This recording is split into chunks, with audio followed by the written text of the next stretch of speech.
What should be your ideal salary? Have you ever considered that? आपकी salary कितनी होनी चाहिए? अब ये कैसा सवाल है? डेफिनेटली आपने सोचा होगा आपने, लेकिन ये तो जरूर सोचा होगा कि मेरी सैलरी ज़्यादा होनी चाहिए, लेकिन एग्जैक्टली कितनी होनी चाहिए, क्या ये आपने सोचा है? आज हम इसी बारे में बात करेंगे, so stay tuned till the end. Hi, my name is Satvinder Singh Bharatiya and I'm a life and leadership coach. I'm a career growth coach and I help people to grow and succeed in their career and their life. So, what should be my salary? Again, जैसे मैंने अभी बात की कि हमने ये तो जरूर सोचा होगा कि ज़्यादा होनी चाहिए, लेकिन कितनी होनी चाहिए ये शायद ना सोचा हो, और अगर सोचा है तब भी कोई बात नहीं, और नहीं सोचा है तो हम आज सोच लेते हैं, हम इस बारे में आज बात कर लेते हैं। सो अगर हम ये चीज़ बात करें कि मेरी इतनी सैलरी होनी चाहिए, इतनी होनी चाहिए, तो अब उसका पैरामीटर क्या है, कैसे डिसाइड करें? So there are 3 salaries you should define for yourself. One is minimum salary, second is optimum salary, and third is ideal salary. अब ये क्या होती हैं? मिनिमम सैलरी मतलब कम से कम इतनी सैलरी तो मुझे मिलनी ही चाहिए। अगर उससे कम मिलती है तो इसका मतलब कि आपकी एक्सप्लॉयटेशन हो रही है, that you are being exploited, और आपकी जो सेल्फ वर्थ है, सेल्फ वैल्यू है, वो बिल्कुल कम हो जा रही है उससे, और आपको ऐसा लग रहा है कि यार मैं क्यों कर रहा हूं ये सब, क्या फायदा है इस चीज का। यानी कि आपकी सेल्फ रिस्पेक्ट को ठेस पहुंचे उस सैलरी पे काम करने में, यानी उससे नीचे काम करने में। सो ये हो गई मिनिमम सैलरी।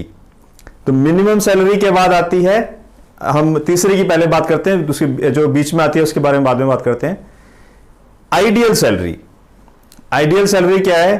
कि जो आपकी ड्रीम सैलरी है, कि इतना पैसा तो मुझे मिलना ही चाहिए, मतलब जो हमारे सपनों में आता है कि अगर इतना मिल जाए ना तो मजा आ जाए, जिंदगी के मायने बदल जाएं, ये हो जाए वो हो जाए, यानी कि आप सपनों की दुनिया में पहुंच जाओ, वो आपकी आइडियल सैलरी हो गई। और इन दोनों के बीच में जो है आपकी ऑप्टिमम सैलरी, आपकी जो वर्केबल सैलरी है, और वो क्या होती है कि आज की सिचुएशन में एट प्रेजेंट जिस सैलरी के ऊपर आप कंफर्टेबल फील करें, जिस सैलरी के ऊपर आप सेटिस्फाइड फील करें कि ठीक है आई एम सेटिस्फाइड, सो वो होगी ऑप्टिमम सैलरी। अब एक बड़ा सिंपल सा रूल है, मिनिमम सैलरी से नीचे तो काम करना ही नहीं है, और आइडियल सैलरी के लिए काम करना है।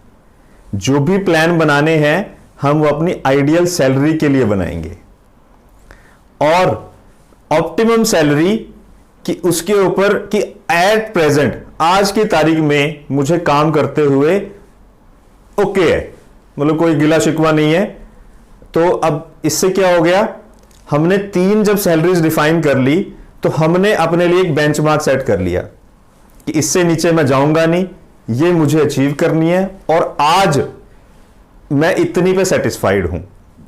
तो अब व्हाट आर द पैरामीटर्स जिनके ऊपर हम ये डिसाइड कर सकते हैं कि मेरी सैलरी कितनी होनी चाहिए, वो कौन कौन से पैरामीटर्स हैं? तो सबसे पहला है what's your education, skill and knowledge level.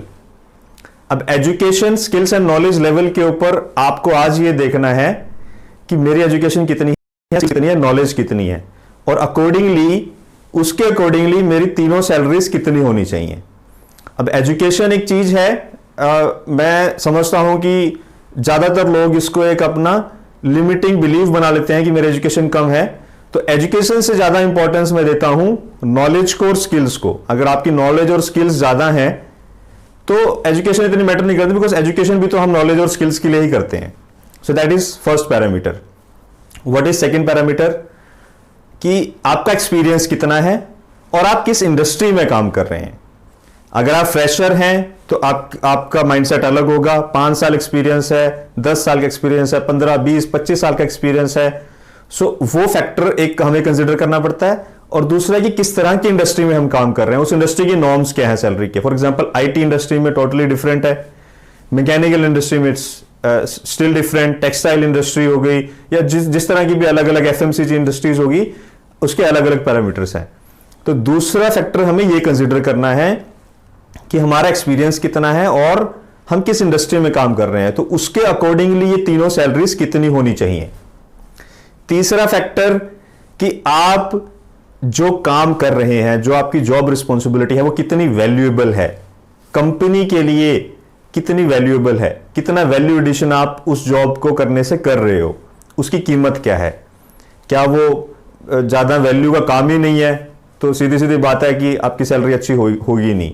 लेकिन अगर वो वैल्यूएबल काम है तो आप अपने मन में भी ये सोच सकते हो कि मैं इसके लिए ज़्यादा पैसे मांग सकता हूं, और प्रैक्टिकली भी आपको पॉसिबिलिटी है कि उसके ज़्यादा पैसे मिलेंगे। So that is very important कि जो भी आप काम कर रहे हो उसकी वैल्यू क्या है, how much important is that work. कि आप सेल्स का काम कर रहे हो, R&D का काम कर रहे हो, परचेज का काम कर रहे हो, अकाउंटिंग का काम कर रहे हो, पर उस काम में भी उसकी वैल्यू कितनी है, या सिर्फ ऑपरेशनल काम कर रहे हो कि कोई भी उसको कर ले, right. Okay, so what is the next parameter.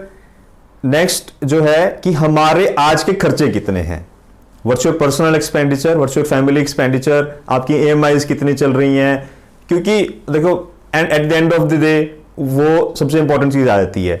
If you are just able to make ends meet तो सिचुएशन फिर टाइट है, बट अगर आप कुछ अच्छी सेविंग भी कर पा रहे हो, कुछ अच्छी इन्वेस्टमेंट भी कर पा रहे हो, then it's a good thing.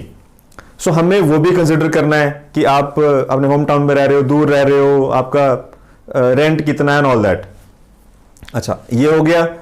अब इसके आगे जब हम ये सारे फैक्टर्स कंसिडर करते हैं तो हम ये सब सारा कुल मिलाकर हमने ये देखना है कि कितना मुझे अपनी मिनिमम सैलरी रखनी है, considering your skills and everything which you have discussed right now. कितनी मिनिमम रखनी है, कितनी आइडियल रखनी है, आपका ड्रीम क्या है कि मुझे इतनी मिलनी चाहिए, और प्रेजेंट सिचुएशन के अकॉर्डिंगली मुझे इतने में सेटिस्फैक्शन मिल रही है तो ये मेरी इतनी ऑप्टिमम सैलरी होनी चाहिए। अब जब ये आपने डिसाइड कर लिया तो इससे सबसे इंपॉर्टेंट चीज आपको क्या मिलने वाली है, आपको एक क्लैरिटी मिलने वाली है। और जो भी आप आगे के काम करोगे, जो भी आप एक्शन स्टेप लोगे अपनी करियर ग्रोथ में, वो उसको देखकर होंगे। तो जब हमें ये क्लियर होता है कि हमें चाहिए क्या एग्जैक्टली, प्रिसाइजली हमें क्या चाहिए, तब हम उसके लिए और अच्छे से काम करते हैं और फोकस होकर काम करते हैं। तो हमारे जो एफर्ट्स होंगे वो स्कैटर्ड नहीं होंगे, दैट विल बी फोकस्ड। अच्छा, तो अब दो ही तरीके हैं मोटा मोटा जो अपनी आपको इंक्रीमेंट सैलरी बढ़ानी है, आपको अपना इनकम बढ़ाना है। पहला तो जिस कंपनी में आप काम कर रहे हैं, जिस ऑर्गेनाइजेशन में आप काम कर रहे हैं वहीं रहकर उसी कंपनी में कंटिन्यू करके। और दूसरा ऑप्शन है कि अगर काफी ज्यादा गैप है आपकी जो मिनिमम या ऑप्टिमम सैलरी में और आपकी जो प्रेजेंट सैलरी एट प्रेजेंट है, तो फिर दूसरा ऑप्शन बनता है to switch your company. But एक स्विचिंग योर कंपनी भी कितनी बार करोगे आप। सो घूम फिर के आपको अपनी जिस कंपनी में आप रह रहे हो, जिस ऑर्गेनाइजेशन में आप प्रेजेंटली काम कर रहे हो या चेंज करके भी काम करते हो, वहां कैसे ग्रो करना है, दैट्स मोर इंपॉर्टेंट। तो उसके बारे में हम डेफिनेटली बात करेंगे, बट आज के लिए इंपॉर्टेंट थिंग इज दिस। सो अगर मैं अपनी बात करूं तो मैं बिल्कुल इस सिचुएशन से गुजरा हूं। मैंने बताया था कि जब मेरी पहली कंपनी थी, पहली ऑर्गेनाइजेशन थी, मैंने चेंज करके 1 साल बाद दूसरे ऑर्गेनाइजेशन में आया, मैंने कम पे ज्वाइन किया, पर वो कंपनी बहुत बढ़िया थी, कंपनी बहुत अच्छी थी। तो मैंने सोचा कि यहां पर स्टे किया जाए और यहां पर ग्रो किया जाए, लर्न किया जाए, एक्सपर्टीज ली जाए। तो 5 साल तक जो उन्होंने दिया वो मैंने एक्सेप्ट किया। और आपको पता ही है, बड़ी कंपनीज होती हैं जो MNCs होती हैं या फिर जिनका टर्नओवर काफी ज्यादा होता है, तो वो एक बड़े सिंपल रूल रखती हैं कि 8 से 10% इंक्रीमेंट, हर साल 11 या 12% इंक्रीमेंट, 3-4 साल बाद प्रमोशन। तो उनके थोड़े से फिक्स रहते हैं रूल्स। तो जैसा किसी ने गाइड किया कि शुरू में हमें सैलरी की तरफ नहीं देखना चाहिए, हमें अपनी वैल्यू बनानी चाहिए और बाद में सैलरी के बारे में सोचना चाहिए, तो हमने भी ऐसे ही किया। तो 5 साल तक जो भी इंक्रीमेंट जो भी मिलता गया, ठीक है, ले लिया। लेकिन एक टाइम ऐसा आया जब ये रियलाइज हुआ कि मेरी वर्थ क्या है, मेरी वैल्यू क्या है, मेरी एट प्रेजेंट वैल्यू क्या है, कि मैं कितना काम हैंडल कर रहा हूं, उसकी क्या वैल्यू है, मेरी एजुकेशन क्या है।